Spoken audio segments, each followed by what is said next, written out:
ये hunting house क्या होता है? हॉन्टिंग हाउस का मतलब ये होता है कि भूतिया घर।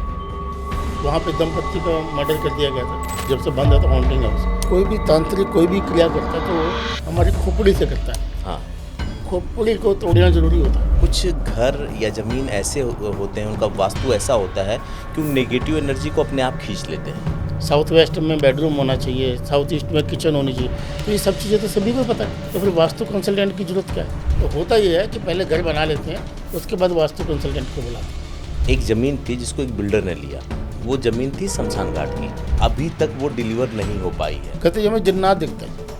दूसरा कहते हैं मैं जब यहाँ खड़ा होता हूँ मुझे को थप्पड़ सा मार देते हैं। वो पूरा नहीं होने देगा। घर का वास्तु ठीक कर लेने से वो हमेशा हेल्दी रहने वाले हैं, तो ये खुशफहमी है, ऐसा होगा नहीं। आपने कहा कि वास्तु दुरुस्त करके भिखारी को भी अमीर बनाया जा सकता है। जो पॉडकास्ट वाले अलग अलग टाइटल दे देते हैं, अच्छा, हर आदमी अपना प्रयास तो या अपना कर्म तो करता ही है, फिर भी उसको सफलता नहीं मिलती। उसके लिए वास्तु काम करता है। कोई बंदा अपने गुरु का नाम लेता ही नहीं, क्योंकि वो सीखा कहाँ से है? गूगल यूनिवर्सिटी से। किसी को भला हो या ना हो, जो एस्ट्रोलॉजर आपका पास्ट नहीं बता पा रहा है, वो आपको प्रेजेंट नहीं बता पा रहा है, फ्यूचर क्या बताएगा? ये क्या, ये कोई विधा है, कोई ट्रिक है, क्या है ये? इसी को लोशोविड बोलते हैं हम। झूठ बोल के नहीं कर सकते आप, ये एक्टिंग नहीं है। पॉडकास्ट क्यों मुश्किल होता है? क्योंकि पॉडकास्ट में आप जैसे जर्नलिस्ट सामने बैठा है, वो तो उधड़ ही देगा, 2 मिनट में पकड़ लेगा। किसी ने बुजुर्गों से पैसा लिए 70 लाख रुपए कि कुंभ स्नान कराने के लिए, वहाँ से ठगे और शेयर मार्केट में लगा दिए, वो सब चले गए। खाते समय, बनाते समय, पढ़ते समय, पूजा करते समय ईस्ट फेस होना चाहिए। आप कुछ कह रहे थे आप? हाँ, मैं ये कह रहा था कि वास्तु अगर खराब हो तो कितना नुकसान हो सकता है? कि नॉर्थ ईस्ट कटा होगा। जैसे मुझे इस घर में लेके गए प्रॉपर्टी डीलर कि ये कोठी हमने ले ली, मैं कहा जाते इस घर में अकस्मात किसी की मृत्यु हुई है, ये सुसाइड हुई है। पार्टी ने खुद से पता किया तो आत्महत्या हुई थी। क्या किसी की डेट ऑफ बर्थ से उसके घर का वास्तु भी बता देंगे आप? बीवी बात ही नहीं मान रही, बहू रात को 12 बजे 1:30 बजे दारू पी के आ रही है। घर बड़ा शानदार है। बड़े लोग आपके क्लाइंट है, ये तो मैं जानता हूँ। मेरे को रोटी खाने के लिए मुझे झूठ नहीं बोलना पड़ता। जमीनों पे प्रभाव होता है या मानव पे ही होता है? घी दे देना पूजा में डालना, फलानी धोती दे देना पंडित जी को देनी है। उनका मतलब ये होता है कि तुम लोअर स्टैंडर्ड की दे दो। उसको लालची तो हमने बना दिया ना उसको, जब उसको अधिकार ही नहीं दे रहे हम। तो ये थोड़ी सी मेरी अपनी सोचा, हो सकता है कोई लोग सहमत ना भी हो उससे। आज हमारे साथ एक ऐसी शख्सियत है जो कहने को तो वास्तुविद है, लेकिन इन्होंने इस पर कई किताबें भी लिखी हैं, कई कॉलम लिखा है कई सालों से अलग अलग अखबारों में। ये टीवी पर भी आते हैं, और इतना ही नहीं, ये लूसो ग्रिड के जानकार भी हैं। मज़ेदार बात ये कि जब आदमी जिस घर में रहता है वो वास्तु तो दुरुस्त करवाता है, लेकिन वो कभी नहीं जानना चाहता कि कहीं इस घर में कोई निगेटिव एनर्जी वास तो नहीं करती, इस ज़मीन में कहीं कोई दोस्त तो नहीं है। कई बार हम बाहर सब कुछ तलाश लेते हैं, टटोल लेते हैं, लेकिन जिस घर में होते हैं उसी में चेक नहीं करते। हमारे साथ जो हमारे गेस्ट हैं वो नरेश सिंघल जी हैं। आइए हम उनसे बात करते हैं और तमाम उन अनसुलझे पहलुओं पर नज़र डालते हैं जो हो सकता है कि तमाम लोगों के सवालों का जवाब हो। Sir, thank you so much. नमस्कार। सर, जब मैं आपके बारे में पढ़ा था ना तो बड़ा मज़ा आया। मैं अब तक भूतों के किस्से कहानी सुना था कि घरों में वास करते हैं, इस तरह की चीज़ें होती हैं। क्या सच में होता है क्या? देखिए, कोई मेरा ये मानना है कि अगर कोई चीज़ होती ही नहीं, हाँ, तो वो शब्द भी क्यों बनता, वो अक्षर भी क्यों बनता? बात तो सही है। ठीक है ना? अगर आप भगवान को मानते हैं बिल्कुल मानते हैं सर। तो फिर आपको शैतान को भी तो मानना पड़ेगा। आपको अगर आप ये मानते हैं कि देवता होता है तो आपको राक्षस भी तो मानना ही पड़ेगा ना। बिल्कुल सही बात। तो सभी कुछ इस संसार में सब कुछ है। उसको कौन आदमी देख सकता है, कौन नहीं देख सकता, किसके उसका प्रभाव है, किसके ऊपर नहीं है, ये एक अलग विषय है। क्या घरों पे भी प्रभाव होता है, जमीनों पे प्रभाव होता है, या मानव पे ही होता है? तीनों पे होता है। अच्छा। हाँ, बात ये कि किस पे हुआ है, किस चीज़ पे किया गया है। इन जनरल जो हम देखते हैं सुनते हैं वो व्यक्ति विशेष के ऊपर किया जाता है, जिसको हम जादू टोने की बात कर देते हैं। कहते हैं ना फलाना टोना टोटका हो गया है, किसी ने कुछ कर दिया है, कुछ नज़र लग गई है, या इन जनरल हम व्यक्ति विशेष की बात करते हैं, या उन्हीं पे ही आमतौर पे लोग करते भी हैं। अब जहाँ तक आपने बोला कि भूत भूत की बात आप बात कर रहे हैं, क्योंकि घरों में होता है। बहुत सी जगह पे हम क्या करते हैं, मैं सभी की बात तो नहीं कर रहा हूँ, अदरवाइज ये एक ड्यूटी एक वास्तु कंसल्टेंट की ही होती है कि वो उस घर में चेक करके ये बताए यहाँ पे कोई नेगेटिव एनर्जी तो नहीं है, कोई भूत पिशाच या कोई ऐसी चीज़ जिसको हमें नज़र तो नहीं आ रही बट उसका प्रभाव पूरा है, हमें समझ में तो नहीं आ रहा। तो इसीलिए मैं बोलता हूँ कि एक वास्तु कंसल्टेंट एक आर्किटेक्चर स्टाइल में वास्तु नहीं कर सकता, या एक इंजीनियरिंग स्टाइल का वास्तु नहीं होता है। तो सभी को पता है ना कि नॉर्थ ईस्ट में मंदिर होना चाहिए, साउथ वेस्ट में बेडरूम होना चाहिए, साउथ ईस्ट में किचन होनी चाहिए। तो ये सब चीज़ें तो सभी को पता है, तो फिर वास्तु कंसल्टेंट की जरूरत क्या है? तो एक वास्तु कंसल्टेंट को ये भी ध्यान करना पड़ेगा, जो अभी आपने बोला कि ज़मीन नहीं कोई चेक करवाता है। तो होता ये है कि पहले घर बना लेते हैं, उसके बाद वास्तु कंसल्टेंट को बुलाते हैं। नॉर्मली ये होता है जी। तो उसमें क्या है, वो भी ठीक है, जहाँ से भी शुरुआत करें, मैं तो मना नहीं कर रहा हूँ। जहाँ भी आपको इस चीज़ की प्रेरणा मिल गई, जहाँ भी आप इसका आपको पता लगा कि चलो वास्तु करवाना चाहिए, तो भी अच्छा ही है। बट इसमें एक कुशल वास्तु कंसल्टेंट को, एक योग्य जो वास्तु कंसल्टेंट है उसको दिखाना चाहिए, तब आपको इसमें पता लग जाएगा कि हाँ, कि वहाँ पर वास्तु दोष है। वास्तु दोष किस तरीके से हो सकता है? एक तो आर्किटेक्चर प्लान की बात करने जा रहे हैं, एक वहाँ पर जो हमें दिख नहीं रहा, वहाँ पर कोई दोष हो सकता है। आपने एक फिल्म आई थी, नाम भूल गया हूँ मैं उनका, डायरेक्टर का, फिल्म का नाम ही वास्तुशास्त्र है। आपको अगर याद हो तो, आप थोड़े छोटे रहे होंगे अभी। जी जी, मैं फिल्में थोड़ा सा कम देखता हूँ इसलिए। हाँ, फिल्म का नाम ही वास्तुशास्त्र है। हालांकि इसके ऊपर मैं प्रेस कॉन्फ्रेंस भी करने वाला था इन दिनों में, बट फिर किसी वजह से की नहीं की रहने देते। अच्छा सर, क्या है ना, आजकल ना बहुत ट्रेंड में है हंटिंग हाउस, खूब वीडियोस बन रहे हैं। ये हंटिंग हाउस क्या होता है? हॉन्टिंग हाउस का मतलब ये होता है कि भूतिया घर। ओके। भूतिया घर आमतौर पे आपने जैसे भानगढ़ी का किला का नाम नॉर्मली हॉन्टिंग से जानते हैं जी, ठीक है ना। दिल्ली में भी ग्रेटर कैलाश में भी है जी, ठीक है ना। वहाँ पे दंपत्ति का मर्डर कर दिया गया था, बुजुर्ग दंपत्ति का, तो वो जब से बंद है तो हॉन्टिंग हाउस। हॉन्टिंग हाउस की दो वास्तु के अंदर जो चीज़ें हैं, एक तो ये देखना पड़ेगा कि उस घर के अंदर में दो डायरेक्शंस के ऊपर बात होती है। एक तो नॉर्थ ईस्ट यानी जिसको ईशान कोण बोलते हैं, और एक जो बोलते हैं हम साउथ वेस्ट यानी जिसको पैर का हिस्सा बोलते हैं। ठीक है। ईशान मतलब ब्रेन, दिमाग, ऊपर का हिस्सा। कोई भी आपने कोई चीज़ देखी होगी, कोई भी तांत्रिक कोई भी क्रिया करता है तो वो हमारी खोपड़ी से करता है। हाँ, ठीक है ना।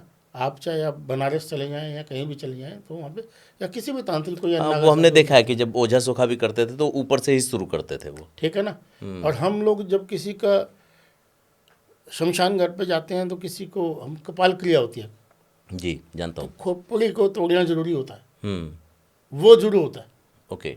ठीक है ना। बाकी कुछ चीज़ें में कोई दिक्कत भी रहती है तो हमारा वहाँ से तंत्र भले ही नहीं होगा लेकिन खोपड़ी से हो जाता है। तो ईशान कोण यदि वहाँ पे डिस्टर्ब है तो इट मीन्स कुछ प्रॉब्लम है। वो कटा हुआ हो सकता है, वो गोल हो सकता है, वो टेपर में हो सकता है।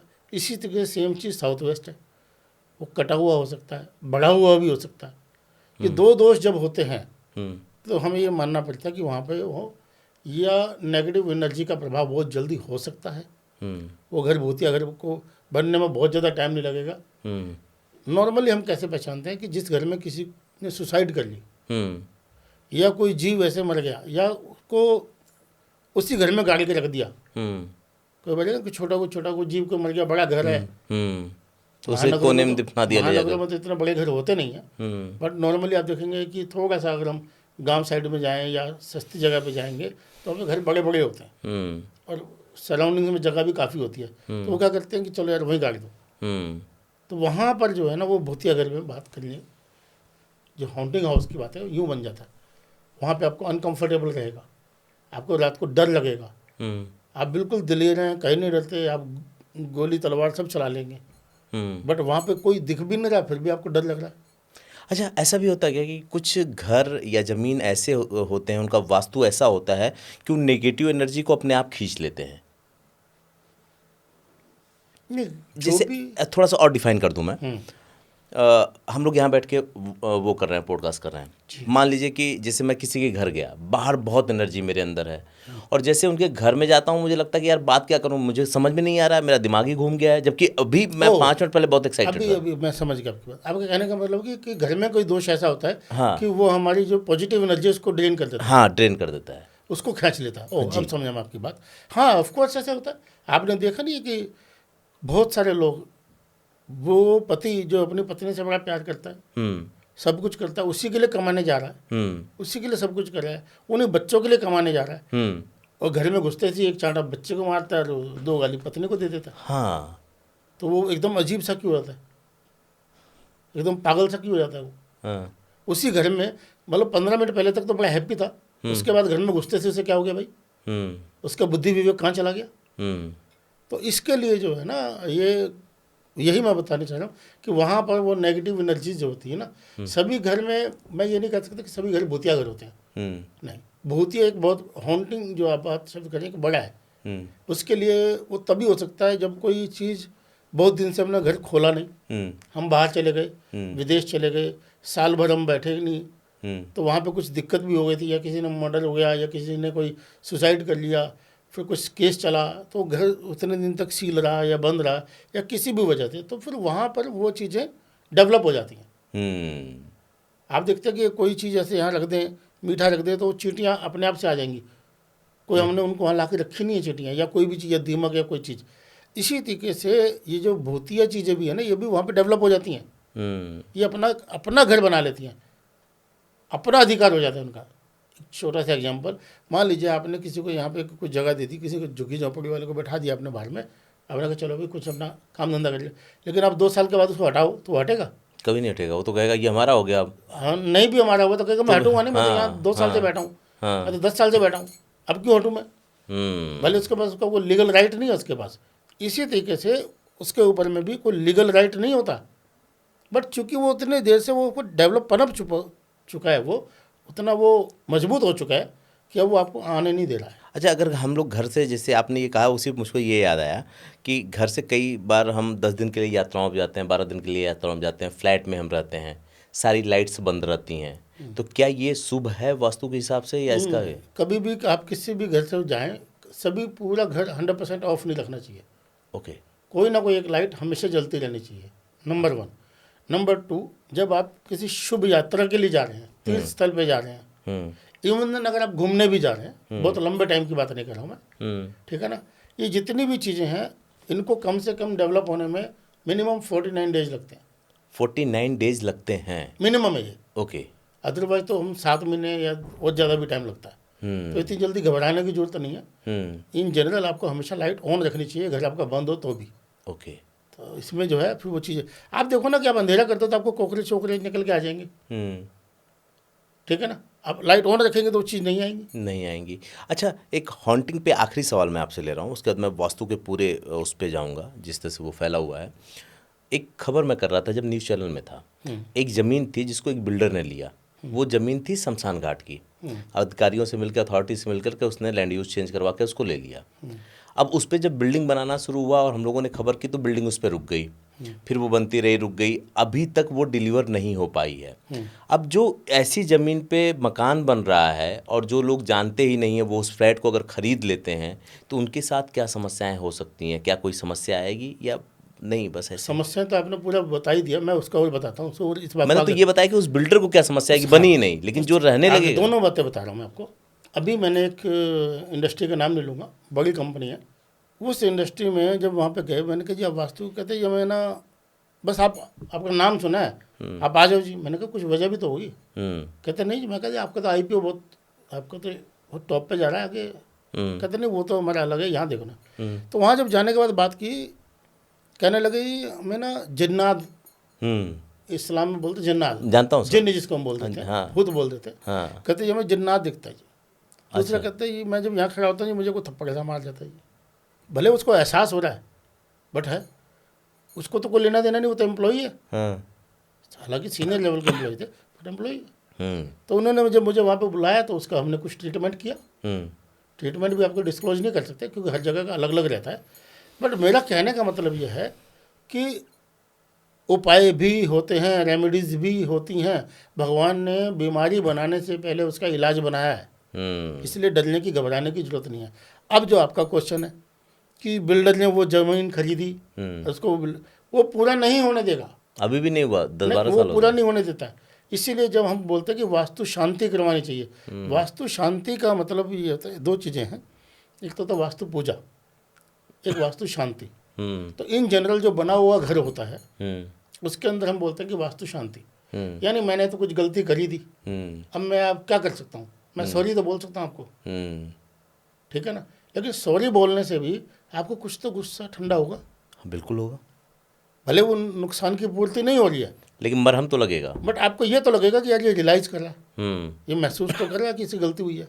जी। तो इसलिए उस तरीके से उसकी होती है शांति, कि भाई अब हम फ्लैट में आए हैं, बने बनाए घर में आए हैं, किसी की कोई चोट पैट लगती है, कहीं मजदूर को गाली दे दी जाती है, कुछ भी होता है ना, तो उसके साथ में घर बनने में बहुत सारी दिक्कतें भी होती है ना, तो उनको वास्तु शांति बोलते हैं। एक होती है वास्तु पूजा। वास्तु पूजा के अंदर में एक सिस्टम है, एक मंत्र बोला जाता है, ठीक है ना, यानी उसका अधिकार होता है।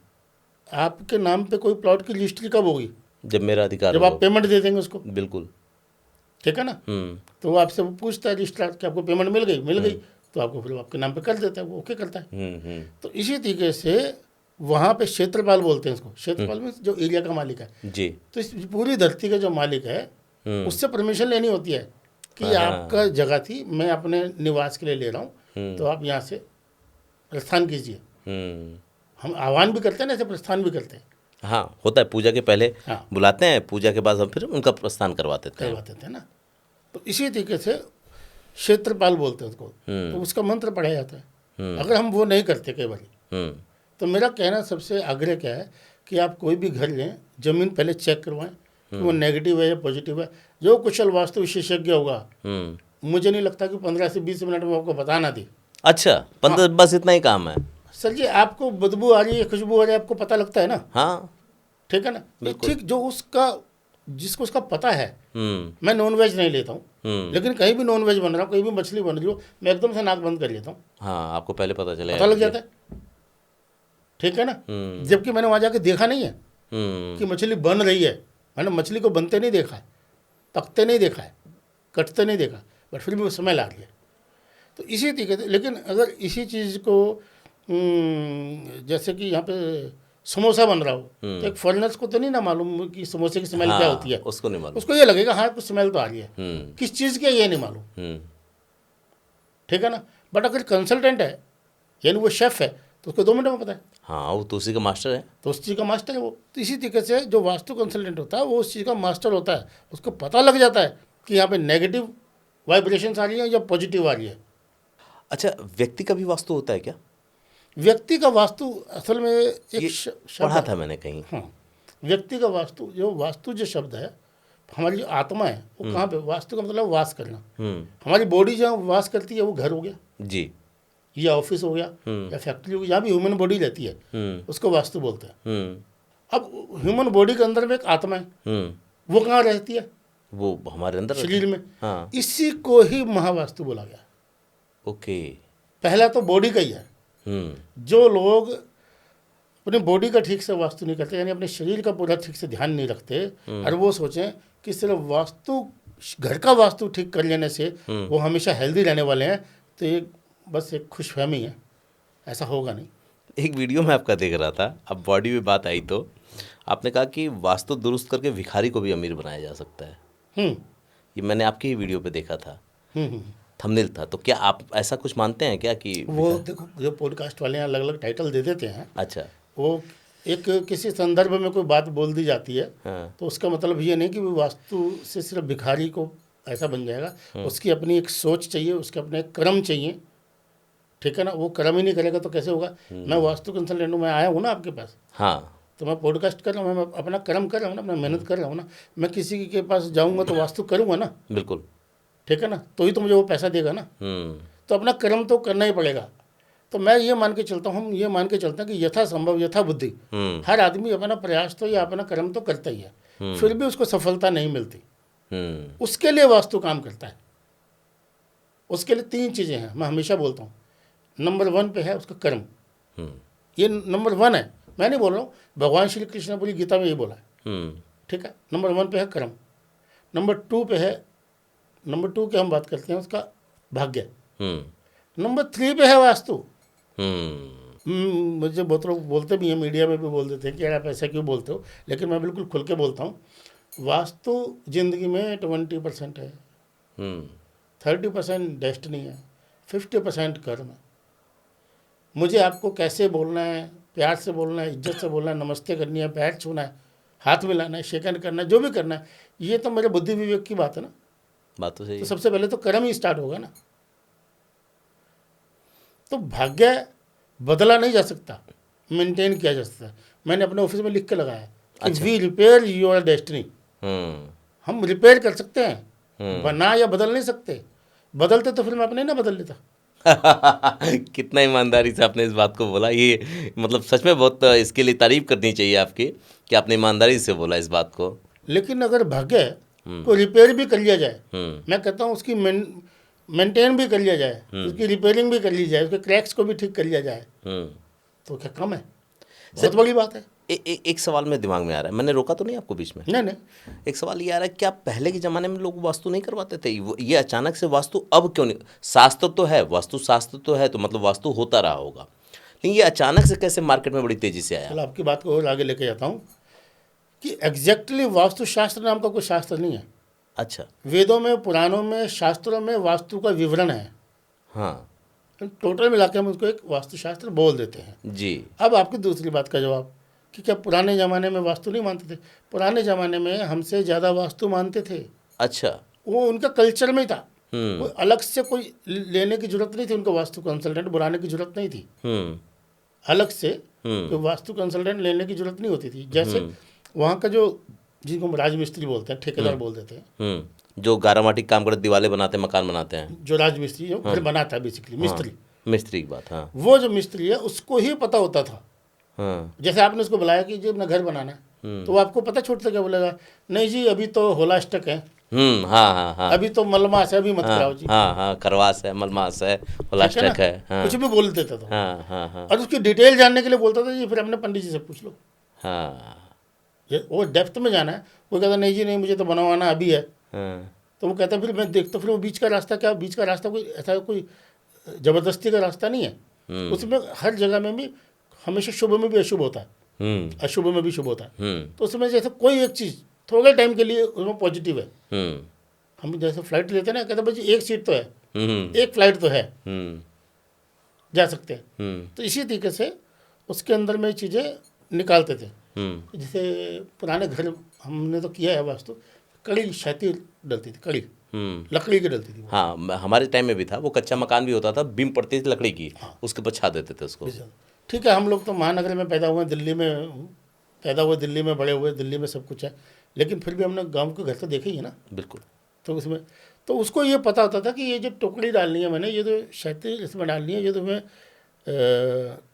बीम डालना है, ये किस किस टाइम पे कितने कितने गैप पे डालना है, वो उसको शास्त्रों के आधार पे भी पता था। और हैरानी की बात यह है कि वो साइंस से भी कहीं ज़्यादा जानता था। तभी तो आज तक पड़ी हुई है उस समय की इमारतें, उस समय आज तक भी पड़ी हुई है, उस टाइम की बिल्डिंग आज तक भी सही की सही पड़ी हुई है, कितनी पड़ी हुई है। तो ऐसा नहीं कि पुराने लोग नहीं मानते थे, पुराने लोग तो उनको आदत में ही था, उनके कल्चर में ही था, उनको तो करना ही होता था, उनको नया कुछ अलग से नहीं कर, उनको कोई लोड नहीं लगता था ना। हमें प्लानिंग करनी पड़ती है कि चलो घर बनाना तो वास्तु कंसल्टेंट को बुलाने। अच्छा, आपके पास बड़े बड़े क्लाइंट आते हैं, आप कुछ लोग आपको बुलाते हैं, कुछ लोग आपसे मिलने आते हैं, कुछ ऐसी चीज़ों के बारे में बताइए जो सच में वास्तु में होती नहीं, लोग गूगल से और इससे सर्च करके आते हैं और वो आप लोगों के लिए बवाल हो जाती हैं कि इसको कैसे जस्टिफाई करें, क्योंकि ये तो सच में है ही नहीं। हाँ, कभी कभी मन दुखी भी होता है, हाँ। और बुरा भी लगता है, और क्या ही झूठ बोलें, कभी कभी गुस्सा भी आता है। हाँ। जैसे आजकल चलता है, मैं किसी की बुराई नहीं कर रहा यहाँ पे, दुनिया में सब कुछ होता है, ठीक है ना। तो किसी का किसी बात पे तुक्का सेट हो जाए तो इसका मतलब वो विधा या विद्या या ज्ञान नॉलेज नहीं होती।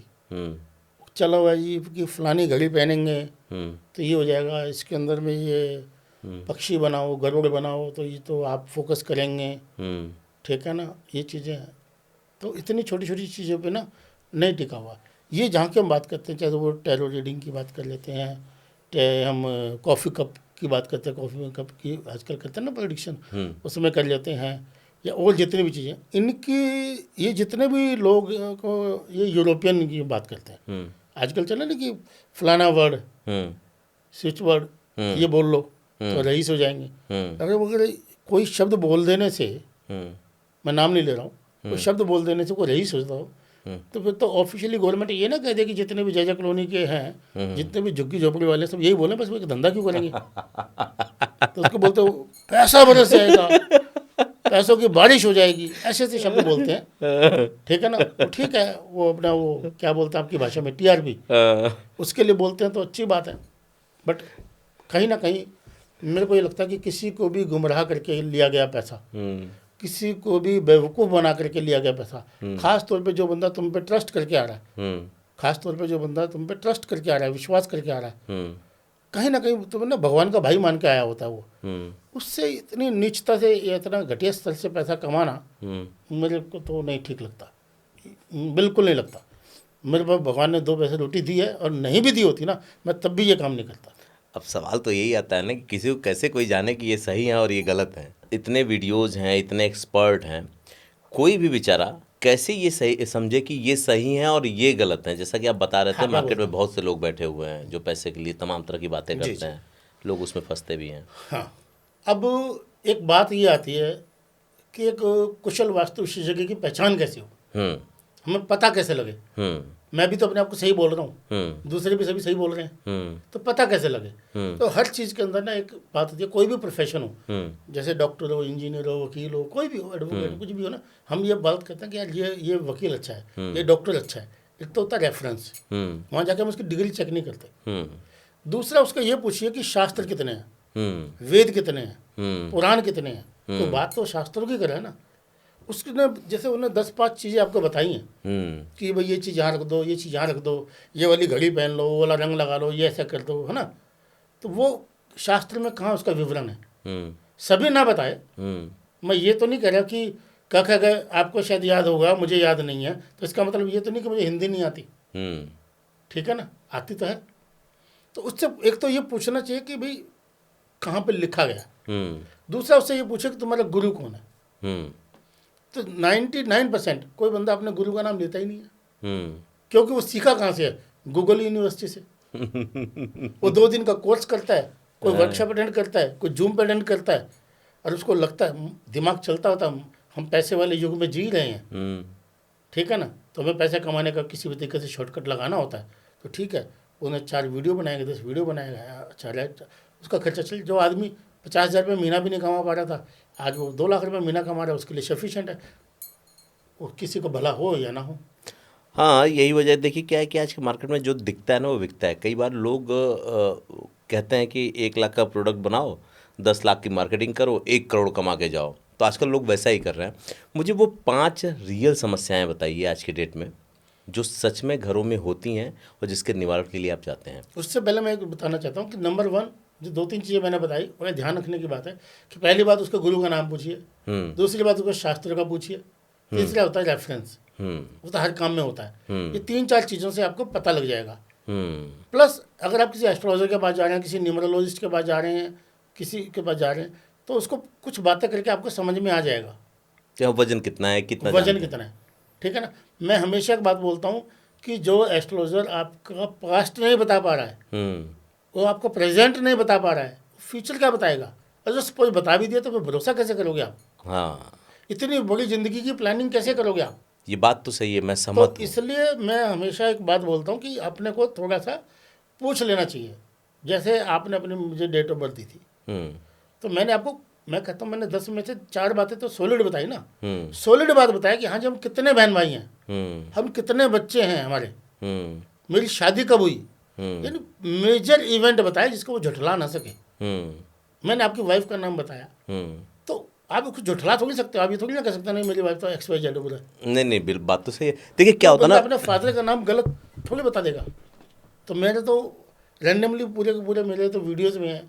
हाँ, मुझे खुशी होती है, कुछ लोग मुझे ऐसा भी लिखते हैं कि ये ना इन्हीं के लोग हैं, इन्हीं के प्लांट किए हुए लोग हैं। नहीं भाई, मैं भी आपको बताना चाहूँगा कि आपने मुझसे डेट ऑफ बर्थ पूछी और मुझे मेरे फादर का नाम बता दिया। अब ये कौन सी विधा है, कौन सी जानकारी है, कौन सी चीज़ें, ये तो मैं नहीं जानता, लेकिन ये तो सच सामने निकल के आया कि आपने जो मुझसे पूछा तो बदले में 2-4 चीज़ें वो बता दी जो कि पहली मुलाकात के बाद शायद मुझे नहीं लगता कोई जान पाएगा जब तक मैं खुद से ना बताऊँ। और मैंने किसी वीडियो में भी नहीं बोला कि मेरे फादर कौन है, उनका नाम क्या है। तो ये क्या, ये कोई विधा है, कोई ट्रिक है, क्या है ये? इसी को लोशोगुलिड बोलते हैं हम। अच्छा, किसी भी विद्या को जब हम इस तरीके से ले लेते हैं, किसी भी विधा को, हाँ। कि ये कैलकुलेशन लेके चलते हैं, बहुत से लोगों को आप लोग नहीं कैलकुलेशन होती है, नहीं मैथमेटिक्स है, नहीं गणित है। अरे नहीं, गणित अलग चीज़ है, फलित अलग चीज़ है। गणित 2 और 2 4 है, लेकिन आपके मुंह से अगर आपके लिए 5 ठीक है ना, तो मेरे मुंह से 5 निकलेगा सर जी। उसके लिए ना मुझे को अपने मेडिटेशन में आना पड़ेगा, अपने आप को प्रोग्राम्ड करना पड़ेगा, अपने आप को सिद्ध करना पड़ेगा, मुझे अपना कैरेक्टर, अपना आचार सब कुछ सही रखना पड़ेगा, तब वो चीज़ निकलती है बाहर। नहीं आ सकती, झूठ बोल के नहीं कर सकते आप। ये एक्टिंग नहीं है। पॉडकास्ट क्यों मुश्किल होता है? क्योंकि पॉडकास्ट में आप जैसे जर्नलिस्ट सामने बैठा है, वो तो उधर ही देगा, 2 मिनट में पकड़ लेगा, ठीक है ना। जनरल बोलना तो बड़ा आसान होता है, एक्टर के लिए एक्टिंग करना तो आसान होता है। कुछ लोग बोलते हैं ये हमने आपसे कोर्स करना है, ये ट्रिक, फादर नेम बताना, फंडा, ऐसे शब्द यूज करते हैं, दुख लगता है मुझे। क्या बोलेंगे? ट्रिक, फंडा, ठीक है ना। अरे यार कैसे कैसे, अच्छा मैं फिर उनसे क्वेश्चन करता क्यों सीखना है? उसको तो अपने फादर का नाम मालूम है ना जो आपके पास आएगा। आप उसको बता के कौन सा क्या कर लोगे? उसकी कौन सी आपने इसकी प्रॉब्लम सॉल्व कर दी? तो उनका प्रॉब्लम नहीं सॉल्व करनी है, उनको अपनी प्रॉब्लम सॉल्व करनी है कि हमने आप पे एक ट्रस्ट बना लिया, अब मैंने आपके पास 2 लाख 10 लाख 20 लाख जो भी खर्चा बताया, आप करने के लिए तैयार है, जैसी जिसकी पॉकेट है, जैसा उसका क्लाइंट है। तो मुद्दा यहाँ पर ये हो जाता है कि लोगों का मोटिव सामने वाले का भला करना नहीं है। पैसा, मैं हमेशा बोलता हूँ आपके माध्यम से कि पैसा तो भैया जी नसीब का है, पैसा तो आएगा ही आएगा अगर आपके भाग्य में लिखा है। तो झूठ बोल के अपना क्यों कर्म खराब करे? पैसा फिर भी आ जाएगा। एक बात मुझे बताएं आप कि आज की मैं न्यूज़ सुन रहा था, किसी ने बुजुर्गों से पैसा लिए 70 लाख रुपए। आज की न्यूज़ बता रहा मैं, आज की, कि कुंभ स्नान कराने के लिए 70 लाख रुपए। उस बंदे ने 70 लाख रुपए वहाँ से ठगे और शेयर मार्केट में लगा दिए, वो सब चले गए। वो सब चले गए। तो हमें इन चीज़ों पर यकीन होता नहीं है, हमें लगता है कि यार पता नहीं कब होगा, अभी तो हमें दिख रहा है ना भाई, इंस्टेंट जमाना है, कलयुग है, हाथ के हाथ ही होता है। लेकिन सर एक सवाल तो और भी आता है ना कि उस बेचारे के तो 70 लाख गए ना, ये तो हार गया, तो इसका अपना क्या गया?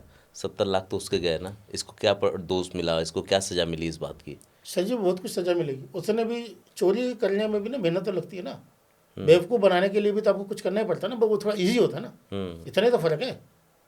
भाई आपने पैसे कमा के रखे हैं, मैंने चुरा लिए, चुराने में भी तो मेरी मेहनत है, लेकिन कमाने में बहुत ज़्यादा मेहनत थी। कमाने में आपको 1 साल लगा, चुराने में मेरे को 2 मिनट लगे। ठीक है, कुछ चीज़ें तो नियति के ऊपर होती है, उसके फैसले वही करते हैं। हम लोग वास्तु पे थे सर, उससे पहले लूसो ग्रिड का एक और पूछ लेता हूँ। आप लूसो ग्रिड की बात करते हैं, ये चाइनीज़ है, और आप चाइनीज़ सामानों के कहते हैं कि वो बेकार है, जैसे फेक्सुई हुई, बुद्धा हुआ, आप इससे शायद बिलीव नहीं करते हैं ना? नहीं, बिल्कुल बिलीव करते हैं। अच्छा, करते हैं आप? हाँ। अच्छा, वो नहीं, मैं चाइनीज़ सामान की कोई ऐसा नहीं करता, लेकिन मैं किसी भी सामान का उस तरीके से गलत बोलता हूँ कि हम अपने कर्म ठीक करेंगे नहीं। रहने वाली बात आती है कि मैं अपने माँ बाप की तो पानी पिला नहीं रहा हूँ, उनके तो मैं इज्जत से तरीके से तमीज़ से बोल नहीं रहा हूँ, ठीक है ना। और मैं वहाँ जाके वैष्णो देवी जाऊँगा और मैं वहाँ पे, तो वो तो नहीं ठीक लगता। मैं अपने को एक रियल घटना बताता हूँ, सच्ची की बात बता रहा हूँ। मेरे को जी किसी ने वास्तु के लिए बुलाया, मॉडल टाउन, दिल्ली में मॉडल टाउन है, उनकी अच्छी बड़ी कोठी, बहुत पैसे वाले लोग हैं, उनका नाम नहीं ले रहा हूँ मैं, स्टेशनरी बनाते हैं। तो वहाँ पे मैं गया, तो उन्होंने मुझे उस टाइम पे बुलाया, कहते जब कोई घर में कोई नहीं होगा तो हम आपको बुलाएंगे। अच्छा, ऐसा क्यों? हाँ, ऐसे मैंने भी पूछा। कहता अभी तो सब ना, मैंने कहा सोचा भी डिस्टर्ब होता होगा, कोई बात नहीं, छोटे बच्चे होंगे, फ़ोन पर पता नहीं लगता। जब गए तो देखा वो तो बहुत शानदार घर है, 3 गाड़ियाँ खड़ी हुई हैं मर्सिडीज जैसी, बहुत आलीशान घर है। तो देखा तो वो घर तकरीबन वास्तु के हिसाब से ठीक था। तो मैंने उनको बोला, मैंने कहा बुजुर्ग थे, और ये मैं बात भी करीब 20 साल पुरानी बता रहा हूँ। तो मैंने बोला, मैंने कहा अंकल जी ये तो सब ठीक है, कोई ऐसे लंबी चौड़ी कुछ खास बात नहीं, छोटी मोटी चीज़ें हैं तो वैसे ही ठीक हो जाएंगी, ये पर्दे बदल देना बस, ये थोड़ा सा छोटी मोटी चीज़ें हैं वो ठीक कर लेना, ठीक हो जाएगा। 1-2 चीज़ें और थी, मैं कहा लेकिन उनको और नहीं कोई घर में, जैसे पानी वानी चाय वाय पिलाया तो उनके घर में कोई, कहते नहीं जी वो बहुत तो गई हुई। मैं कहाँ गई हुई है? कहते ये फला जा गई हुई है। तो थोड़ी देर के बाद टाइम थोड़ा ज़्यादा लग गया, तो वो आ गई। उन्होंने मेरे से पता पूछा, मैं कहते कहाँ गए? कहती जी वहाँ पे ना जी वो महात्मा जी आए हुए हैं, उनका खाना वाना बनाने गए हुए थे, खाना परोसने गए हुए थे। और ना तो उन बुजुर्गों ने खाना खा रखा था ना मैंने खाया था। तो ऐसी चीज़ का क्या फ़ायदा कि जो घर में जो माँ बाप हैं। तो मैं हमेशा बोलता हूँ कि आपने भगवान शायद कभी नहीं देखे, भगवान की तो सिर्फ एक मूर्ति देखी है, विग्रह, एक आकृति देखी है ना, एक स्टैचू देखा ना। ये तो लाइव गॉड है। इन्होंने तो पैदा किया, माँ ने तो जिस्म में से जिस्म निकाला है। तो इससे बड़ी उत्पत्ति, इससे बड़ा भगवान कौन हो सकता है? उसको तुम पूछ ही नहीं रहे हो। तो ऐसे लोग जो को वास्तु करवाने की सोचते हैं तो ये ठीक नहीं है। मैंने एक घर में गया, कोहाट इनक्लेव की बात बता रहा हूँ, पीतमपुरा में कोहाट इनक्लेव है। उनको बोला, मैंने कहा ये अपने पास कुछ नहीं है, अपने माता पिता के, सास ससुर के पैर छूने हैं। कहती ठीक, चुप बैठी रही। जब मैं घर से बाहर निकला फ़ोन आ गया। कहती मैं आपको बता दूं भाई साहब, मैं पैर वार बिल्कुल नहीं छूंगी, तो पत्थर पहनना तो बता दो, वो पहन लूँगी। तो ये भी मानसिकता ठीक नहीं है ना। सब कुछ को हम सोचे कि पत्थर ही कुछ ठीक कर देगा, उपाय सब कुछ कर देगा, और हमारा कर्म कुछ नहीं है तो ठीक नहीं है। दोनों का समावेश है, कर्म, भाग्य और वास्तु, तीनों का सही तालमेल जो है हमारे को तरक्की पे, प्रोस्पेरिटी देता है, लेके जाता है, मान सम्मान इज्जत सब देता है, स्वास्थ्य भी देता है, हेल्थ भी देता है। तो वो कौन सी आजकल ऐसी 4-5 समस्याएं हैं जो सबसे ज़्यादा वास्तु को प्रभावित करती है और लगभग हर घरों में होती हैं, जिसका ध्यान रखने की ज़रूरत है? इन जनरल क्या है ना कि हम घर को, हम ड्राइंग रूम से शुरू करते हैं। ड्राइंग रूम में सबसे पहले हमारी चीज़ क्या होती है कि हम ड्राइंग रूम को हम एक शोरूम बना के रख देते हैं।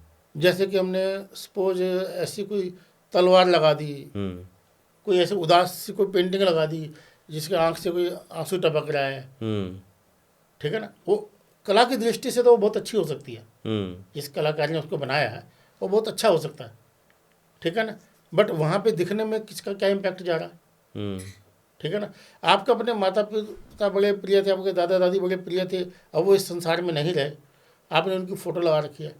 मैंने आते से देखा तो आते से मैं उदास हो गया, तो मैं क्या डिस्कस करूँगा? अच्छा ये आपके पिताजी हैं, अच्छा जी कब गए थे? अच्छा कब गए थे? कैसे गए थे? ऐसे चले गए थे? हो। यानी मैं उदास होना नहीं चाहता बट मैं उदास हो गया। मेरे नेगेटिव थॉट आने नहीं चाहिए थे, उस फोटो को देख के मेरे को आ गए। तो सबसे पहले हम जब ड्राइंग रूम की बात करें तो हमें ऐसे चित्रों का प्रयोग करना चाहिए, ऐसी चीज़ें लगानी चाहिए जिसको देखने से हमारे पे उमंगित रहें, खुश रहें, या क्या बोलेंगे उसको, हमें उत्साह बना रहे, उत्साह बना रहे जी, खुशी से महसूस हो, तो प्लीजेंट फील करें, वो लगाने चाहिए। ना कि कुछ ऐसी चीज़ें लड़ाई की, मार कुटाई की फ़ोटो, युद्ध की, ठीक है ना, वो सब फोटो भी नहीं लगाने चाहिए। या महाभारत की, इवन धनुष, महाभारत के जो ज्ञान दे रहे हैं वो लगा सकते हैं, जो कृष्ण जी ज्ञान दे रहे हैं, अर्जुन से हाथ जोड़ के वो लगा सकते हैं।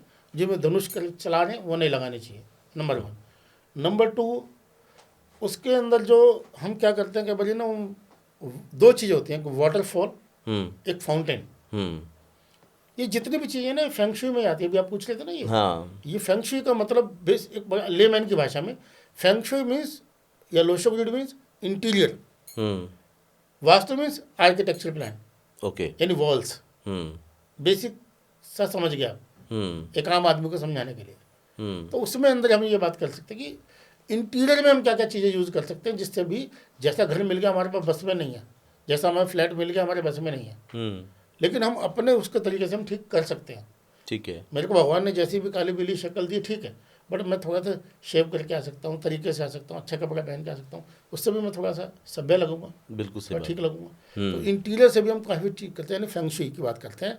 तो दूसरी चीज़ होती है कि वाटरफॉल, फॉल मीन्स फॉल, बह गया, फाउंटेन यानी ज़मीन से निकल गया, तो हमें वाटरफॉल ना लगा के फाउंटेन लगाना चाहिए, ओके, ताकि चीज़ें अपने आप स्वतः आती रहें। जी। और यहाँ पे जैसे यहाँ पे भी प्लांट लगा हुआ है, तो ये प्लांट जो है हमारे ऐसे लगने चाहिए जो कि आर्टिफिशियल हो, क्योंकि या फिर दूसरे वाले प्लांट आते हैं, इंडोर प्लांट्स आते हैं। अगर नेचुरल लगाने तो उनमें हम थोड़ी देर के लिए उसको बाहर धूप में भी रखना पड़ता है, फिर वापस रखना पड़ता है। 2 दिन वो रह जाएंगे, 3 दिन रह जाएंगे, उसके बाद आपको थोड़ी देर के लिए धूप लगानी पड़ेगी, ऐसा। तो हमें प्लांट्स भी हमें ऐसे लगाने चाहिए, या तो अगर मेंटेन नहीं कर सकते तो बेटर है कि हम आर्टिफिशियल लगाएं। ऐसी जैसे हम लगाते हैं कि लेदर का सोफ़ा नहीं रखना चाहिए, अच्छा, चमड़े का, चमड़े के शो पीस नहीं रखने चाहिए। अगर हम चमड़े के शो पीस रखते हैं तो वो भी गलत हो जाता है। अच्छा, क्या नुकसान होता है उसके? अगर आप क्षत्रिय हैं हाँ, तो आप तलवार भी लगा सकते हैं, अच्छा। वर्ण के हिसाब से है। हम्म, उसमें कौन सी जगह पे कैसा बनेगा, लंबा है, हमारा पॉडकास्ट बहुत लंबा चला जाएगा।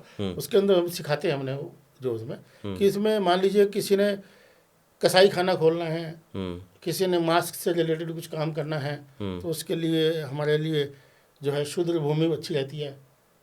किसी ने कुछ और करना है तो उसके लिए, किसी ने व्यापार करना है तो वैश्य भूमि, भूमि का भी अलग अलग होता है।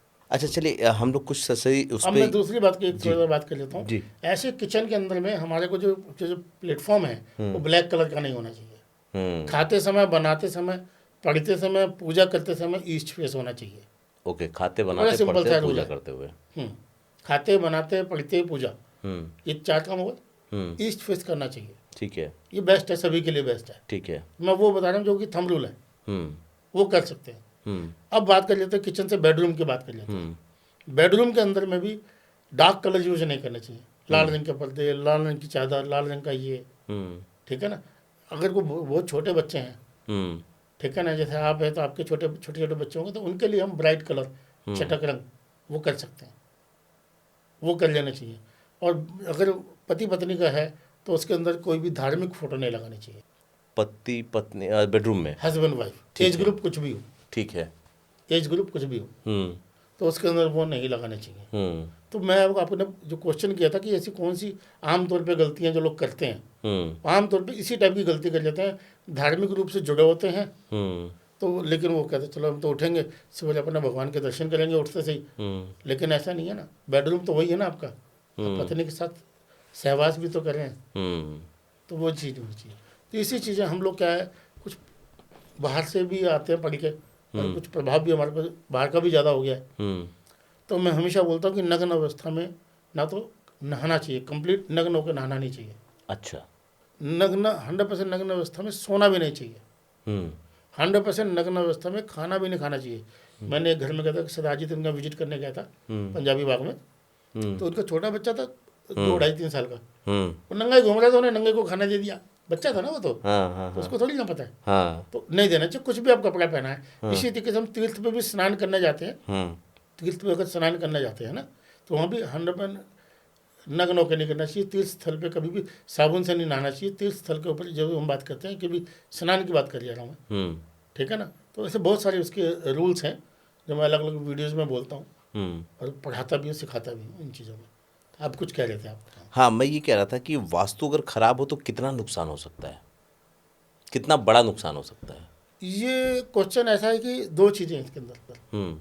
छोटा मोटा वास्तु दोष है तो छोटा मोटा दिक्कत हो सकती है, कभी कभी बहुत बड़ा दोष है। जैसे कि मैंने बताया कि नॉर्थ ईस्ट कटा हुआ है। हमें चंडीगढ़ की रियल घटना बता रहा हूँ कि नॉर्थ ईस्ट कटा हुआ है। जैसे मुझे घर में लेके गए प्रॉपर्टी डीलर कि ये कोठी हमने लेनी है, तो मैंने बोला, मैंने गुस्से से बोल दिया था उनको, मुझे ऐसे राउंड लिया, मैं कहा जाते इस घर में अकस्मात किसी की मृत्यु हुई है, ये सुसाइड हुई है। अच्छा। आत्महत्या, आत्महत्या ही हुई थी। फिर पार्टी ने खुद से पता किया तो आत्महत्या हुई थी। अच्छा। तो अब ये मैक्सिमम सबसे बड़ा लॉस तो मैं इसी को मानता हूँ कि व्यक्ति चला जाए। हाँ, जीवन खत्म। अब वो कैसे होता है कि नॉर्थ ईस्ट का है ना, अवसाद, अवसाद मतलब हिंदी में, इंग्लिश में बोलते हैं डिप्रेशन। तो वो डिप्रेशन से शुरू होता है, डिप्रेशन से शुरू होता है, और वो कहता है कुछ क्या करना जी का, वो पता लगता है बंदा लटक के निकल जाता है। तो ये मैक्सिमम लॉस मैं ये मानता हूँ। मनी वाइज अगर हम बात करेंगे तो मनी वाइज बहुत सारे एग्जाम्पल हैं, एक नहीं है, बहुत सारे एग्जाम्पल, बड़े बड़े लोगों के भी एग्जाम्पल्स हैं कि वहाँ पर अगर किसी का नॉर्थ में कुछ समस्या है, नॉर्थ डायरेक्शन डिस्टर्ब है, तो उसका मनी जोन डिस्टर्ब है, तो वहाँ पर उसको दिक्कत रहेगी पैसे की। सर, कटा होने से क्या तात्पर्य है? जमीन टेढ़ी मेढ़ी होना या जमीन का हिस्सा अलग कटा हुआ मतलब इन जनरल हम ये मान के चलते हैं कि कोई भी प्लॉट या कोई भी प्रॉपर्टी 90 डिग्री पे होती है। ठीक है। कि सभी कॉर्नर्स 90 डिग्री होने चाहिए, जिसको आम भाषा में बोलते हैं गुनिया में 90 डिग्री। अगर वो मान लीजिए कटा हुआ है, मैं समझाता हूँ आपको, मैं समझ गया कि ये मोबाइल है ना, हाँ, ये अगर ये कोना गोल है तो ये कटा हुआ माना जाएगा, ऐसे है तो भी कटा हुआ माना जाएगा। यानी वहाँ पे कुछ चीज़ नहीं होनी चाहिए, वो ऊंचा नहीं होना चाहिए, और वो ऊंचा है तो दिक्कत है, तो सडन आपको लॉस हो जाएगा। हमने देखा बहुत बड़ी कंपनी के बारे देखते हैं कि बहुत ग्रो कर रहे होते हैं, बहुत खूब पैसा कमा रहे होते हैं, तो जब काम बढ़ता है, जगह चाहिए होती है, तो क्या करते हैं, चलो यार क्या करें, लेबर कहाँ जाएगी, यहीं टॉयलेट बना दो। हम्म पता लगा उन्होंने नॉर्थ ईस्ट में टॉयलेट बना दिए। हम्म एक बंदा बिल्कुल हेल्दी था, खूब जोर लगा रहा था, अचानक से पता लगा हार्ट अटैक हो गया। हम्म तो किसी भी टाइप का लॉस, जितना बड़ा दोष है उस हिसाब से उसका इम्पैक्ट आएगा। वो आएगा कब? कुछ लोग आपने ऐसे सुना होगा कि मैं तो इस घर में 20 साल से रह रहा हूँ, हम्म अभी क्यों हुआ ऐसा? हम्म अरे भैया, अगर आप या मैं 20 साल से विस्की पी रहे हैं तो बीमार तो कब होंगे? उसी दिन थोड़ी ना बीमार हो जाएंगे। एक आदमी 10 साल से कत्था क्या क्या बोलते हैं, खैनी खैनी खैनी, हाँ ठीक है ना, खा रहा है, उसको मुंह का कैंसर नहीं हो रहा, ठीक है ना, इसका मतलब ये थोड़ी है। तो जब आपकी भाग्य स्थिति कमजोर होगी हम्म और उधर से वो दोष होगा हम्म तो उसका डबल इम्पैक्ट हो जाएगा। हम्म तब आपको लगेगा ये क्या हुआ, ये क्या बना, मैं तो जैसे चल रहा था वैसे ही चल रहा था, मैंने तो कुछ नहीं किया। मैंने तो, कुछ लोग पीछे वाला घर खरीद लेते हैं, पीछे वाली प्रॉपर्टी खरीद लेते हैं, अब उनके लिए तो वो है कि साथ वाली में उन्होंने डायरेक्शन तो चेक करी नहीं। हाँ उन्होंने तो वो देखा कि यार इसका भी नॉर्थ फेसिंग है, मेरा वाला भी, लेकिन वो एक स्टेप पीछे चला गया। हम्म तो वहाँ पे जैसे उसने उसके साथ में उसको मर्ज किया तो वो पीछे चला गया। वो अच्छा मतलब ग्रो कर रहा था। उसके बाद जो है, जो मेन मैं बिजनेस कोच है, मैं नाम नहीं ले रहा, हम्म ठीक है, हम्म बिजनेस कोच है काफ़ी बड़े, उनका एकदम से, डाउनफॉल हुआ है। हाँ मैं उनके प्रोग्राम में था, मैंने उनकी डेट ऑफ बर्थ ली थी।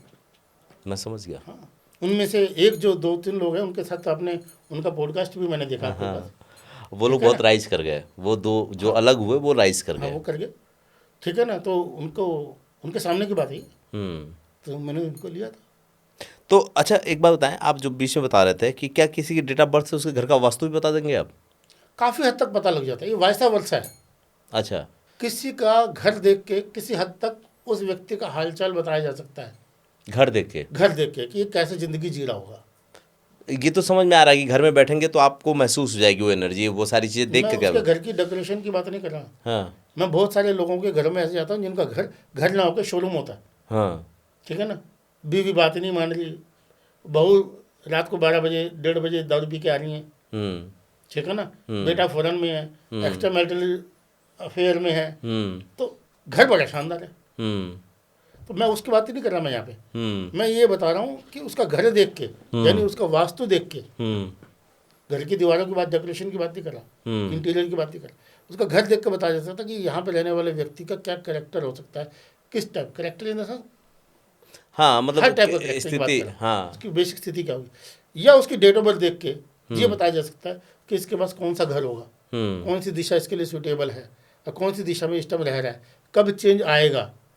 इसकी डेप्थ में जाना होता है तो हमें कोई एस्ट्रोलॉजर चाहिए होता है, नहीं, हमें date of birth, time of birth, place of birth चाहिए होता है।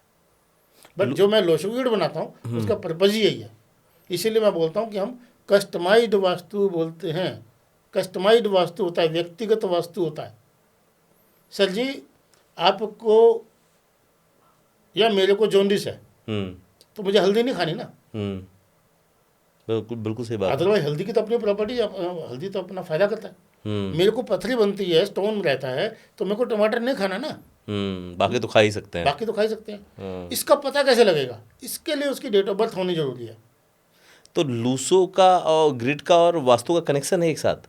हाँ, वो दोनों फेंग शुई और वास्तु एक ही बात है। मैंने बताया ना कि वो इंटीरियर की बात करता है, वो आर्किटेक्चर प्लान की बात नहीं, करता जिस सपोज करिए कि आप मेरे घर में आए, है। तो अब मेरे वास्तु को देखने के बाद मैं ही घर का मालिक हूँ, तो मेरे लूसो ग्रिड को देख करके ये एक्चुअल स्थिति बता सकते हैं, ऐसा कह रहे हैं आप? हाँ, पता लग जाएगी। अच्छा, तो काफ़ी हद तक पता लग जाएगा, ओके। बेसिक समझ में आ जाएगा कि यहाँ रहने वाले व्यक्ति दुखी हैं, सुखी हैं, उनके रिलेशंस कैसे हैं, उनके फाइनेंशियली वो कितना कंफर्टेबल है, बहुत मतलब जिसे कहते हैं ना, मशक्क़त से पैसा कमा के ला रहे हैं या इजीली ला रहे हैं, या पर्सन है, अमीर गरीब से मतलब नहीं है, पर्सन है, खुश है, दैट्स। लगभग कितने साल हो गए और लगभग कितने घरों की आपने स्थिति बदली है? ये स्थिति तो देखो जी, ऊपर वाला बदलता है। हमने तो अपना काम किया, अपना कर्म ईमानदारी से किया, ये बात सच है कि मैंने अपने काम को बड़ी मेहनत से, बड़ी शिद्दत से किया, तो मुझे को इस लाइन में होगा जी आज 28 साल हो गए। 28 साल हो गए। कितने घरों में विजिट किया होगा आपने? लगभग जो लोग तो बहुत कुछ बोलते थे, मेरे से तो बोला भी नहीं था, इतना बड़ा झूठ तो हाँ मैं कहता हूँ। कुछ लोग कहते हैं कि मेरा 5 साल का एक्सपीरियंस है, मैंने 1.5 लाख कुंडली देख दी। अरे भैया तो हिसाब तो लगा कि 1.5 लाख कुंडली देखने में कितने लोगों से मिला है। तो खैर वो तो कुछ भी बोलते हैं, मैंने को नहीं है। मेरे को अंदाजा ये है कि मैंने करीब करीब 10-12 हज़ार लोगों का तो बहुत बड़ी संख्या होती है। हाँ इतना मैंने किया। इसलिए ना मेरे को रोटी कमाने के लिए झूठ बोलने की जरूरत नहीं है, क्योंकि रेफरेंस है। मेरे को रोटी खाने के लिए मुझे झूठ नहीं बोलना पड़ता। बड़े लोग आपके क्लाइंट है ये तो मैं जानता हूँ, बहुत बड़े लोग हैं, मेरे ही फील्ड के तमाम बड़े दिग्गज लोग आपके क्लाइंट है। तो क्या छोटे लोगों का भी वास्तु दुरुस्त करते हैं आप, या केवल बड़े लोगों के पास ही जाते नहीं, हैं? मैं बता देता हूँ। मेरे पास एक बड़ी टीम मेरे पास काम करती है। नंबर नहीं बोल रहा हूँ, लोगों को लगता है कि क्या है। तो मैं डिफेंस के लोगों से चार्ज नहीं करता। अच्छा, फ्री में? हाँ, मतलब हर काम सभी के लिए नहीं होता है, बट उसमें कुछ या तो हम उसको डिस्काउंट कर देते हैं केवल। सपोज मैं आपसे 100 रुपये ले रहा हूँ, तो उनसे 50 रुपये ले लेते हैं, 60 रुपये ले लेते हैं, ठीक है ना। अदरवाइज कोशिश ये रहती है कि फ्री में हो, कि जो मेरी टीम है वो देखे। फाइनल चेक तो मैं ही करता हूँ। हर आदमी से तो देखो बातचीत करना मुश्किल हो जाता है, हर आदमी से तो नहीं कर पाते, उतना टाइम नहीं मिलता, बट एक सच्ची भावना रहती है कि उसको कुछ हम दें। इस पॉडकास्ट को देखने के बाद तमाम ऐसे लोग भी होंगे, हो सकता है जो बहुत परेशान हो, इतने सामर्थ्यवान ना हो, लेकिन उनको आपको देख के उम्मीद जगी हो, आपकी टीम से बात करना चाहते हो, उनको लगता तो हो हमने कुछ छोटी चीज़ें भी रखी, छोटे अमाउंट की भी चीज़ें रखी हुई हैं। अच्छा। जब हम मेरे पास अपने कुछ ट्रेंड लोग हैं जो मेरे अपने सिखाए हुए हैं, जो भी आप उनका चेहरा मार्केट में नहीं देखते हैं, फाइनल चेक फिर भी मेरा ही होता है। अच्छा, आज भी ओके। उसमें हम कम पैसे लेते हैं। मतलब आप सबके लिए उपलब्ध हैं, मतलब ऐसा नहीं कि बहुत अमीर उपलब्ध है। हाँ, लेकिन मैं साथ में ये भी कहना चाहूँगा कि एक चीज़ ध्यान रखनी चाहिए कि अगर हम सोना खरीदने जा रहे हैं तो हमें सोने की कीमत देनी पड़ेगी। पीतल की कीमत में मेरे को सोना नहीं मिलेगा। अब आपने ला करके घुमा दिया वहाँ पे, अब आदमी देखने वाला कंफ्यूज कि कहीं ऐसा तो नहीं मैं पैसे भी दे दूँ मेरा काम भी ना हो। नहीं, उसका रीज़न है ना, कि उसका रीज़न है हमारे पास एक 28 साल का एक्सपीरियंस है, उससे पहले की एक पढ़ाई है। हम गुरु शिष्य परंपरा से आए हैं। हम ऐसे तो आए नहीं कि 4 किताबें पढ़ और आ गए, 4 पॉडकास्ट पे आ गए, 4 वीडियो देख ली, ऐसा तो है नहीं। ये बड़ी बात है, ठीक है ना। तो हमें गुरु, हमारे में चीज़ में बड़ा फ़र्क है सर जी। तो हम तो कहते कि पहले मैं छोटी चीज़ के लिए आजमा लूँ ना, बड़ी चीज़ के लिए बाद में आजमाना, बड़ी चीज़ के लिए बाद में आजमाना। तो मोटा मोटी हम ये कह सकते हैं कि हम सबके लिए अवेलेबल है। सर आप कहते हैं कि आप स्टोन को मानते हैं कि नहीं मानते हैं जीवन में, जो लोग स्टोन पहनते हैं? हाँ, क्यों नहीं मानते, मानते हैं। हाँ। आपने पहना नहीं है, लेकिन आपने एक रत्न तो पहना है, हीरा। तो नहीं, क्या इस ग्रह के हिसाब से पहना है आपने इसको, या शौक के हिसाब मैं से? बताता हूँ। मैंने पहले बताया कि मैं बहुत पॉजिटिव आदमी हूँ, हर चीज़ को मानता हूँ। उससे पहले एक छोटी सी बात बिल्कुल करेक्ट कर देता हूँ कि जो मैं बात शुरू में चली थी कॉफ़ी कप की और इसकी या उसकी, उन लोगों के क्वेश्चंस ना बड़े छोटे छोटे से होते हैं। यूरोपियंस के ना बड़ी छोटी छोटी सी बात होती है उनके लिए ना, ये चीज़ें, वो शादी को 7 जन्म का बंधन नहीं मानते।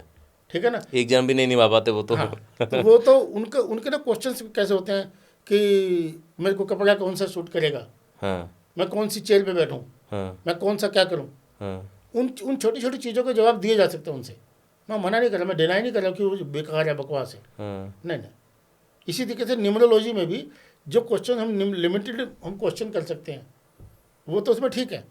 बहुत बड़े क्वेश्चन की हम बात करें वो उसमें न्यूमरोलॉजी की, आप किसी भी न्यूमरोलॉजिस्ट से ये पूछ लीजिए कि जी हम कितने मेहनमाई हैं। अब मैं बताता हूँ ना, मैं किसी भी न्यूमरोलॉजिस्ट की डेट ऑफ बर्थ मुझे दीजिए, मैं बताता हूँ उसके फादर का नाम क्या है, मैं बोलता हूँ, मैं सॉलिड चीज़ बताऊँगा। चलो उसको लगेगा चलो फादर का नाम तो किसी डॉक्यूमेंट में भी हो सकता है, ठीक है ना, मैं उसकी बहन का या उसका भाई का नाम तो नहीं होगा ना, या ऐसी कोई भी सॉलिड चीज़ जिसको झुठला नहीं सकता। ये नहीं कह सकते नहीं ये तो आपने तुक्के में कर दिया होगा, ये तो ऐसा नहीं है। अब मेरे तो वीडियो भरे पड़े हैं जी। मैं पहला आपके सामने एक ऐसा शख्स बैठा हूँ जिसकी वीडियो वायरल हुई है। वायरल नहीं होती किसी की वीडियो, ऐड लगा के तो आप कर दो जो मर्जी। मेरी वीडियो वायरल हुई थी। वो किस मुद्दे पे थी आपकी वीडियो? वो थी बाई चांस लोशो ग्रिड पे, हालांकि वो वर्कशॉप की क्लिपिंग थी। तो लोसो ग्रिड आप मानते हैं इसलिए आप पत्थर नहीं पहनते हैं? ऐसा नहीं। अब मैं आपकी बात, तो इसलिए मैं बोलता हूँ दान, कोई भी उपाय, दान से, स्नान से, अभी महाकुंभ चला, स्नान से रतन से, मैंने बोला था ना, रतन से, औषधि यानी दवाई से, हम जाते हैं डॉक्टर पास जाते हैं, औषधि, जप से, तप से, व्रत से, ठीक है ना, बहुत सारी चीज़ें हैं जिससे हम अपना उपाय कर सकते हैं। किसी एक चीज़ पे बाउंड होने की ज़रूरत नहीं है हमारे को, या एक ही चीज़ नहीं बनेगी, केवल वास्तु या केवल वो, नहीं नहीं, ऐसा नहीं है, ठीक है। अब रही बात है कि मैंने नहीं पहने, मैंने जो ये पहना है ना, ये मेरी स्किन पे टच नहीं करता है। अच्छा।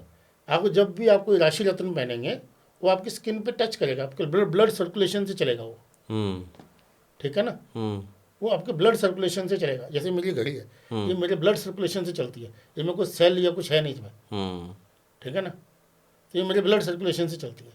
तो इसी तरीके से वो पत्थर, तभी उसका इम्पैक्ट आता है। आपने किसी ने मूंगा पहना, किसी ने पुखराज पहना, किसी ने नीलम पहना, किसी ने मानिक पहना, ठीक है ना, तो पत्थर अपना पूरा रत्न अपना काम करते हैं, करना चाहिए। अब जहाँ तक ताल्लुक है कि मैंने क्यों नहीं किया, तो मैं तो बहुत से देवी देवताओं पे जाता हूँ, बहुत सारी पूजा पाठ करता हूँ, और बहुत सारे ऑप्शन हैं, मैं वो भी करता हूँ। ये मैंने पहना हुआ है, ठीक है ना, अब ये 24 कैरेट का है, ये गोल्ड है ना? हाँ, है भी 24 कैरेट, जबकि ज्वेलरी 22 कैरेट में बनती है, 22 कैरेट में बनती है, ठीक है ना। अब ये तो मोल्ड किया, ढलाई किया हुआ, मेरे क्लाइंट है, उन्होंने बना के दिया, उनका काम है। आप इसको देखो, अरे इसमें तो बहुत वजन है। हाँ, मैं वजन डिस्क्लोज नहीं कर रहा हूँ, आपको कैमरे के बाद बता दूंगा, ठीक है ना। ये तो शुद्ध रूप से 24 कैरेट सोना है। 24, हाँ बिल्कुल। और मैंने सुना है कि इस तरह की चीजें या गले में चेन बृहस्पति के लिए भी लोग पहनते हैं, पीला जो है। हाँ, बृहस्पति के लिए भी पहनते हैं, बृहस्पति के लिए भी होता है, ज्ञान के लिए भी होता है। हाँ तो कहने का मतलब, अगर आपकी ये धागा आपने पहना हुआ है ना, हाँ तो रक्षा सूत्र है ये, हाँ ठीक है ना। आपके धागे से, आपके माध्यम से मैं सबको बता देता हूँ, आपके पास 2 धागे पहने हुए आपने, हाँ ठीक है ना। हाँ मेरे फादर कहते थे कि ब्राह्मण 14 साल का हो और जजमान 60 साल का हो, तो जजमान को पैर छूने हैं, हाँ यही होता है, ठीक है ना, उसकी एज नहीं देखी जाती। तो मैं ब्राह्मण की बुराई इसलिए नहीं करता हूँ, क्योंकि अल्टीमेटली तो ये विद्या हमारे पास उनके ही माध्यम से आई है ना, सभी तो गलत नहीं होते ना। दूसरी चीज़ और बता देता हूँ, जो लोग कहते हैं ना कि उन्हें पूजा पाठ करवानी है, पंडित जी को सामान देना है, जाकर दुकानदार को बोलता है घी दे देना, पूजा में डालना है, फलानी धोती देना, पंडित जी को देनी है। उनका मतलब ये होता है कि तुम लोअर स्टैंडर्ड की दे दो। नहीं, अधिकार क्या होता है कि जो आपके स्वयं की व्यवस्था है, जो आप अपने लिए खरीदेंगे, वैसा ही उनके लिए खरीदना होता है, बल्कि उससे ऊंचा लेना होता है। आपके घर में कोई मेहमान आता है, आप थोड़ा टेबल साफ कर लेते हैं ना, आप प्लेट में सजा के भी दे देते हैं ना कुछ चीज़, तो अपने से ऊंचा करते हैं ना आप उसके लिए। तो ब्राह्मण को आप ऐसे कैसे सोच सकते हैं? फिर आप कहते हैं कि ब्राह्मण जो है हमारे ठीक से, उसको लालची तो हमने बना दिया ना उसको, जब उसको अधिकार ही नहीं दे रहे हम। तो ये थोड़ी सी मेरी अपनी सोचा, हो सकता है कोई लोग सहमत ना भी हो उससे। नहीं, हर आदमी अपने जीवन में सोचने के लिए स्वतंत्र है, और ये तो एक तरह से आपने कृतज्ञता ज्ञापित की है उन लोगों के प्रति जिनसे आपने सीखा है, और आपने कहा कि ब्राह्मणों से ही सीखा, मतलब ब्राह्मण इस ज्ञान को आप तक ले आए। तो ये आपकी अपनी सोच है, इसके लिए मुझे नहीं लगता किसी को नाराज़ होना चाहिए, क्योंकि हर व्यक्ति अपनी बातों को कहने के लिए स्वतंत्र है। आप लूसो ग्रिड और वास्तु को लेकर के कुछ ऐसा है कि इत्तेफाक नहीं रखते हैं, आपको लगता है कि बहुत सी खिचड़ी बन गई इन सारी चीज़ों की। किस तरह की खिचड़ी बनी और किस बात पे आपकी नाराज़गी रहती है? नाराज़गी कोई नहीं रहती, मेरे को ये रहता है कि लोग शुरू तो करते हैं लोशो ग्रिड से। मैं ना इतनी बड़ी बात कहना नहीं चाह रहा हूँ, लेकिन आज मैं पहली बार किसी पॉडकास्ट पे इस तरीके से बात कर रहा हूँ कि अगर आप कोई भी लोशो ग्रिड देख रहे हैं इंडिया में, उसका सबसे पहला सूत्रधार मैं हूँ। अच्छा। आप कोई भी लोशो ग्रिड जो शुरुआत की गई है ना, वो मेरे बाद की गई है। हाँ, नहीं, लोशो ग्रिड तो पहले से ही था, मतलब जो इंडिया में जो आया है, हाँ। जो आप जितने भी पॉडकास्ट, जितने भी आप जिसको भी देख रहे हैं, उनको आप बता ही नहीं पाएंगे। वो लोशो ग्रिड से शुरू करेगा, लोशो ग्रिड से शुरू करेगा, और वो न्यूमरोलॉजी पे आ जाएगा। उसको ये नहीं पता कि न्यूमरोलॉजी भी 3 तरीके की होती है। उसको ये नहीं पता कि न्यूमरोलॉजी में और नेमोलॉजी में फ़र्क होता है। वो न्यूमरोलॉजी से नेम करेक्शन पे लग जाएगा। तो मुझे इतना हमें डरने की, भयभीत होने की जरूरत नहीं है कि हर चीज़ के ऊपर नाम तो फिर मैं नरेंद्र मोदी रख लेता हूँ, तो मैं को प्रधानमंत्री थोड़ी बन जाऊँगा, ठीक है ना। तो उसमें डेस्टिनी तो हमारे साथ ही चलेगी। हम कर कुछ भी लें, कपड़ा हम कोई भी पहन लें, हेयर स्टाइल कुछ भी ले लें, शक्ल तो हम अपनी बदल नहीं सकते। बात तो सही है, ठीक है ना। तो वो बोलेगा लोशो ग्रिड शुरू हो गए, 1 नंबर सूर्य का, 2 नंबर चंद्रमा का, 4 नंबर राहु का, ऐसे शुरू करेगा। अरे भाई, उसमें लोशो ग्रिड के अंदर में वैदिक न्यूमरोलॉजी कहाँ से आ गई? वैदिक न्यूमरोलॉजी कहाँ से आई? जो लोग मिक्स करके बोल रहे हैं तो आप ये मान के चलिए कि उनको कहीं भी दूर दूर तक कोई ज्ञान नहीं है, दूर दूर तक उनको कोई ज्ञान नहीं है। दूसरा मेरा मानना ये है कि जो लोग ऑनलाइन प्लेटफॉर्म पे जाते हैं कि 2 मिनट में 5 मिनट में कुछ हमारे बारे में बता देंगे, तो यार क्यों, तो खुद गलतफहमी में रह रहे हो और क्यों अपना नुकसान कर रहे हो? बेटर है कि जो आप अपने से कुछ कर सकते हो वही कर लो। इसी तरीके से कुछ लोग कहते हैं कि फलाना फलाना वर्ड बोल के हमारा भाग्य बदल जाएगा। अरे भाई, अगर कुछ वर्ड ही बोल रहे हैं तो राम का नाम बहुत है, तो फिर कहीं कुछ जाने की जरूरत नहीं है। बात तो सही है। ये सच में लास्ट में जो हम लोग की बातचीत हुई ना, बड़ी ज़बरदस्त रही। जीवन में रतन पहनने से पहले जतन करने की ज़रूरत है, क्योंकि अगर आपने जतन कर लिए तो वो रतन का भी फ़ायदा होगा और ज़िंदगी ऐसे भी आसान हो जाएगी। दूसरी चीज़ की फील्ड बहुत बड़ी है, अलग अलग चीज़ें हैं, उनके अलग अलग जानकार हैं, लेकिन कई बार इस तरह की संकट आप लोगों के सामने भी आता होगा कि यार अब इतनी बातें सुन लिए, किस पे बिलीव करें किस पे ना करें। तो 2 तरीके हैं, या तो आप खुद पढ़ना लिखना शुरू कीजिए और चीज़ों को फ़िल्टर कीजिए, उसके बाद कहीं से जानकार व्यक्ति से मिल करके बात कीजिए, वरना जैसा आपने कहा कि आप उनको जांचिए, परखिए, उनके रेफरेंस को देखिए, उनके गुरुओं को देखिए, पिछले उनके काम को देखिए, और उनके काम के द्वारा जितने सेटिस्फाइड लोग उनके बारे में क्या कहते हैं उसको देखिए। डिजिटल माध्यम का एक बहुत बड़ा फ़ायदा है, वो फ़ायदा जानते हैं क्या है? वहाँ आपको इतने सारे लोग देखने को तो मिलते हैं, लेकिन एक गूगल और इन तरह के चीज़ों से भी एक ट्रांसपेरेंसी होती है, जहाँ बहुत स्पष्ट लफ्ज़ों में लोग अपनी राय भी देते हैं, वो बता देते हैं कि ये अच्छे हैं या बुरे हैं। तो बहुत प्रॉब्लम नहीं होगी। आप किसी को बुरा या भला कहने से पहले उन जगहों पे जाइए, देख लीजिए, उनके बारे में जांच लीजिए, उसके बाद अगर आपको लगता है कि कोई गलत है तो अपनी राय दीजिए। बाकी आप भी इंतज़ार कीजिए और मैं भी इंतज़ार करता हूँ अगले एपिसोड के लिए।